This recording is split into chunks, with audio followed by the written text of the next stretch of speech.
Welcome back to Stina's Kitchen, and don't forget to hit that subscribe button on your way in. Pull up a chair at my counter and let's get started. Today we're making these really amazing looking ground turkey tacos. Y'all, I love me a taco. I could seriously eat tacos every day. Trying to get a bit healthier, plus beef is really hard to come by right now. I'm going to show you how to make some amazing, juicy, delicious tacos using some ground turkey instead. First, we are going to dice up that onion because I love me some onion in my meat. I love it, I love it, I love it. Now, if you are not an onion fan, no worries. Just go ahead and substitute using real onion for onion powder. That way you get the flavor, but you don't have those big chunks of onions that I just love so much. Now, ground turkey is one of those meats that you're going to have to flavor it, and you're going to have to flavor it quite a bit.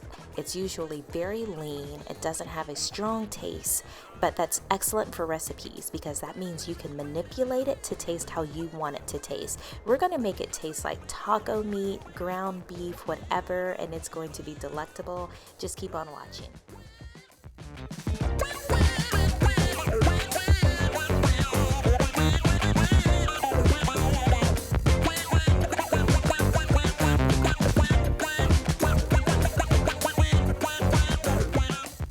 Okay guys, let's get this turkey party started. I'm going to start by taking a pan, and you will notice I put a little bit of olive oil in there, maybe about half a tablespoon. Now, usually if you are going to be cooking meat, you do not have to add oil because meat is going to release its own oils and grease from, itself. However, with ground turkey, especially a very lean cut ground turkey, you need to add some oil in there because hardly anything is going to be released. So once that olive oil warms up, I am going to be placing my onions in, and then if you look closely, my ground turkey is actually going to be coming out of a little Ziploc bag, and you may wonder why, and it's because of this. Once you start buying meat and products like that, if you can find a better deal getting a bigger package, that is the ideal thing to do. So then once you get home, don't just stick it in the freezer because, like, for instance, I had got a 5-pound pack of ground turkey. If I just stuck it in the freezer, that means once I unthawed it, I would have to unthaw all 5 pounds. You can't unthaw it and then freeze it back. So what I do is I divide my meats up in hefty, cute little 1 pound, 1.5 pound packages. I think this was almost closer to 2 pounds, but I divided up depending on how much meat I actually need for the meal, and that way I'm not wasting a ton of meat thawing out a whole 5 pounds when I don't need that much. So now I am just going to get my turkey nice and done. Your turkey will not brown. It's not like ground beef. It's not going to be brown. It's going to have that color, but we can change the color. I'll show you how to do that. And if you notice, I add just a little bit more olive oil in there because my pan was starting to get a little dry.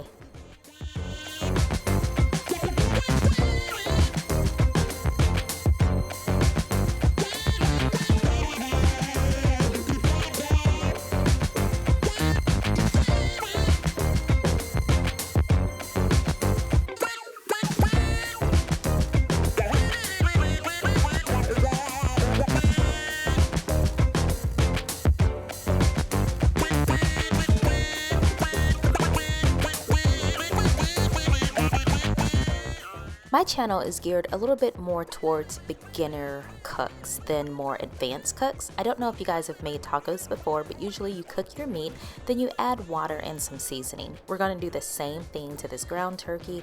I'm adding about a cup of water total.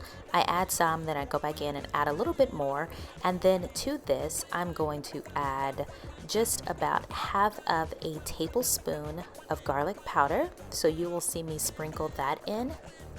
Also, one of my favorite seasonings is smoked paprika.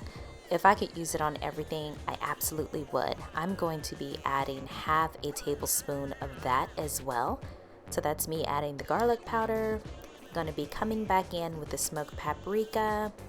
And then last but not least, I'm going to be adding half of a package of taco seasoning.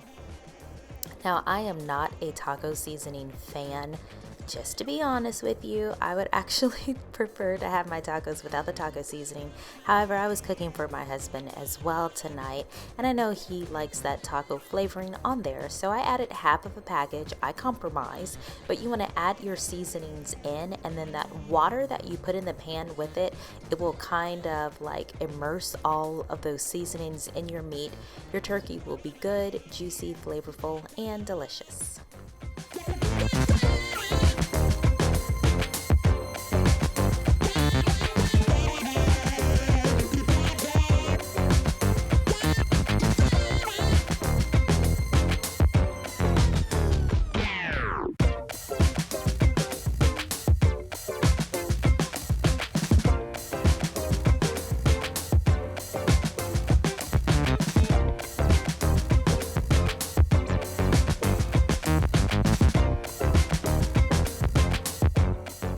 Once you have everything in, stirred up nicely, you're just going to let it finish cooking just like this, another 15 minutes.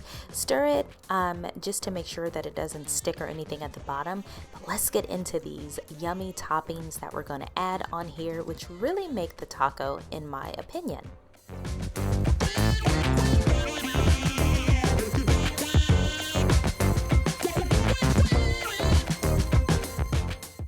Tacos are so versatile. You can put whatever you want on your taco. I go for a classic taco. I like lettuce, tomatoes, cheese, maybe a little sour cream or guacamole. So I'm just cutting up some romaine lettuce. You can dice it or chop it as finely as you would like. I like big coarse pieces. Makes me feel like I'm eating a rustic taco. So I leave my pieces pretty big.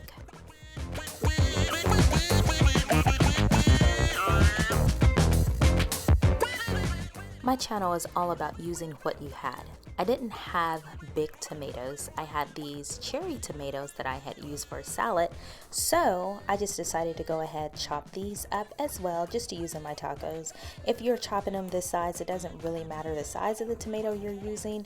Just may take a little bit more time to chop these smaller ones, but these have a sweetness that I love in my tacos. If you haven't tried these type of tomatoes, go ahead and give it a try.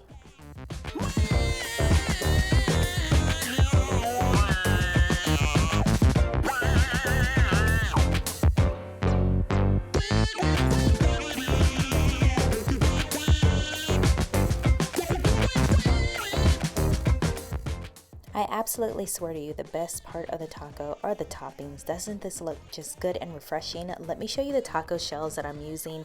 You guys, game changer. Absolute game changer. These are the nacho cheese flavored taco shells by Old El Paso. This is so good, and it will take your taco game up to 10, believe me. Now, I had already gotten into this box because I told you guys I love tacos. I have them almost every day for lunch, but with my leftover ones, I do put in Ziploc bags to keep them fresh. Let me show you how to actually bake the taco shells. And yes, you do have to bake your taco shells. I don't know how many people knew that. You're going to just separate it slightly, just like that, because once they bake, those two flaps kind of close together and you can't get anything in. So always stack them just like that. And then the one in front, you know, if you stuck it in the oven just like that, it would close. So I stick a ball of foil in there to go ahead and prop it open, so I have a nice room to just stuff my tacos once they're done, okay? I'm gonna stick these in the oven for 325 for about 5 to 6 minutes. So you wanna do this at the very end once the majority of all of the rest of your items that you're gonna be using are already done. Let's put this together, you guys. At the last minute, my husband decided he wanted a plate as well. He was ready to eat now. So I warmed up 2 more of the stand-in stuffed shells by Old El Paso. These are just the regular corn. They're not the nacho cheese. So I am just stuffing. I'm making his tacos right now. He likes a lot of meat. I don't like that much meat in my tacos, honey. I'm saving room for all of the toppings. But anyway, I'm going to go ahead, dish up both of our meats, and then I will show you how I make his tacos. You guys, these tacos were so good. Even sitting here looking at it, editing, like, oh my god, they were so good.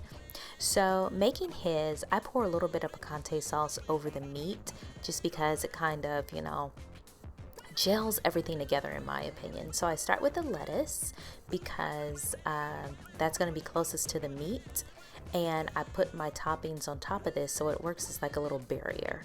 Then I go in with the cheese. Honey, you can never have enough cheese in a taco. If I could use the whole bag, I would. So I put the cheese next, and then I'm going to go in with the tomatoes and put those on top, just because I feel like this gives it the prettiest look, you know what I mean? If you start on one end, you get a little bit of meat, maybe a touch of lettuce, but the further into the middle you go, you get all of those toppings. Oh my gosh, just look at her. Just look at them. Aren't they beautiful? Absolutely beautiful. This goes to show you can be beautiful no matter what shade you are, whether you're orange or you're yellow. You're gorgeous, because these tacos just have me really wanting it. So anyway, now it's time to make mine. So I put picante salsa on the bottom of mine. I go in with some lettuce, and if you see as I'm doing mine, I'm putting it on there, but then I'm smashing it in. Now I like cheese on top of mine. You notice I kind of switched it. So I put it in, then I mash it down to make room for more toppings. Now I was being a good wife and used the majority of the tomatoes on my husband's tacos, but I still needed my fix. So I had to go back in, chop some more, but you see I'm just going to add them back on there. I just like to make sure to get a lot in every bite.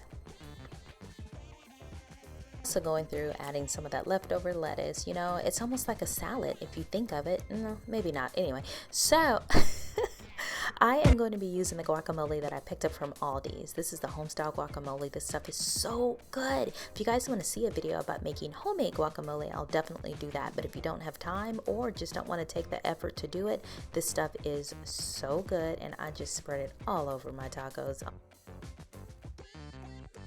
You guys, I had so much fun hanging out with you all today. I hope you enjoyed this video, learning how to make some good, tasty, juicy, delectable, moist, and delicious ground turkey tacos. If you have not already, be sure to subscribe to this channel. I'm having so much fun making these videos for you all.